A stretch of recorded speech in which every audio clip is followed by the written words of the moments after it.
Hi guys, காலையில் எழுந்து செடிக்கெல்லாம் தண்ணி ஊற்றியாச்சுங்க. நம்ம வீட்டில் கற்பூரவள்ளி செடியும் அரளிப்பூ செடியும் மணி பிளான் போட்டிருந்தோங்க. அது படிக்கிட்டு ஃபுல்லாக படர்ந்து சூப்பராக இருந்தது. அப்புறம் குளித்து ஃப்ரெஷ் ஆகிட்டு சுறுசுறுப்பாக இருக்கிறதுக்கு டீயை வச்சு குடிச்சாச்சுங்க. அது நம்ம 90 கிட்ஸ் ஃபேவரட் பாலாஜியோட. 9 மணிக்கு மேலே லைட்டாக பசிக்க ஆரம்பிச்சிது. சரி, அப்போ நான் பிரேக்ஃபாஸ்ட்டுக்கு நம்ம பணியாரப்பட்டி கடைக்கு வந்தாச்சு. பணியாரனாலே பாட்டி கடை தாங்க. ஸ்வீட்டாக இருக்கும், பஞ்சு போல் இருக்கும், அவ்வளோதாங்க. இன்றைக்கி லஞ்ச் என்னன்றதை பார்த்துருவோம். நேற்று மீந்து போன சாப்பாட்டில் கொஞ்சம் தண்ணி ஊற்றி வச்சுருந்தாங்க, அதை வச்சு கஞ்சி செய்வோம். அதுக்கு கொஞ்சம் வெங்காயம், பச்சை மிளகா, தயிர் ஊற்றி ஒரு 1 ஹவர் ஊற வச்சிடலாம். அது ஊறுற கேப்பில் ஒரு சைடிஷ் செஞ்சிடலாம் வாங்க. ஒரு பெரிய சைஸ் பல்லாரி வெங்காயம், ஒரு பெரிய சைஸ் தக்காளியும் நறுக்கி வச்சுக்கோங்க. பச்சை மிளகா கீரி மட்டும் போட்டுக்கோங்க.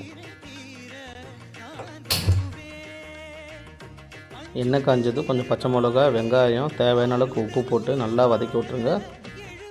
வெங்காயம் கண்ணாடி பதம் வந்ததும் தக்காளி போட்டு நல்லா வதக்கிட்டு பச்சை வாசனை போகிறதுக்கப்புறம் ஒரு 5 நிமிஷம் வதக்கிட்டு ஸ்டவ்வை ஆஃப் பண்ணிடுங்க. அவ்வளோதாங்க. வீட்டில் கொஞ்சம் அப்பளம் இருந்ததுங்க, அதை பொரித்து சூடாக இருக்கும்போதே மிளகாப்பொடி தூவியாச்சு. அவ்வளோதாங்க. நம்ம பழைய கஞ்சியும் தக்காளி தொக்கும் அப்பளம் ரெடி ஆயிடுச்சு. சாப்பிட்டு பார்த்தேன், சூப்பராக இருந்தது. நீங்களே சாப்பிட்டு பார்த்து எப்படி இருக்குன்னு சொல்லுங்கள். வெளியில் சரியான மழைங்க. மழை பெஞ்சு முடிஞ்சதும் மொட்டை மாடிக்கு வந்தேன். வாடகாத்தோடு சில்லுன்னு இருந்தது. சரி, கடைக்கு போய் பால் பாக்கெட்டும் பூஸ்ட்டு வாங்கிட்டு வந்தாச்சுங்க.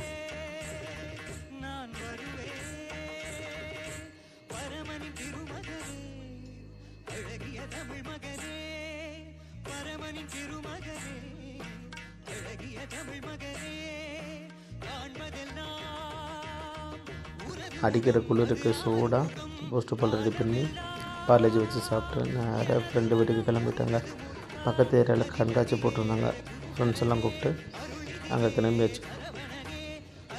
வருஷத்துக்கு ஒரு நாள் தாங்க போடுவாங்க, அதுவும் 5 நாள் தான் போடுவாங்க. அதை கிளம்பிட்டோம்.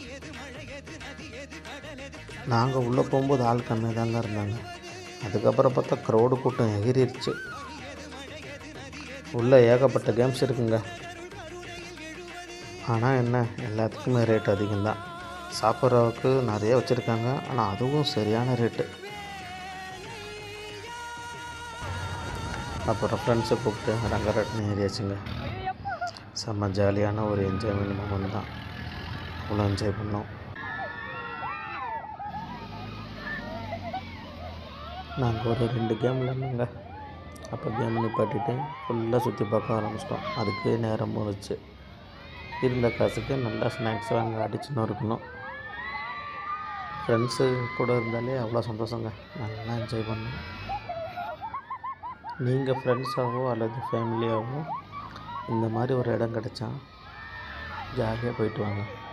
மனசில் எவ்வளோ கஷ்டம் இருந்தாலும் தீர்ந்துருங்க. கிடைக்கிற டைமில் லைஃப்பை என்ஜாய் பண்ணுங்கள். அடுத்த வீடியோவில் பார்ப்போம். நம்ம சேனலை சப்ஸ்கிரைப் பண்ணிடுங்க. By guys.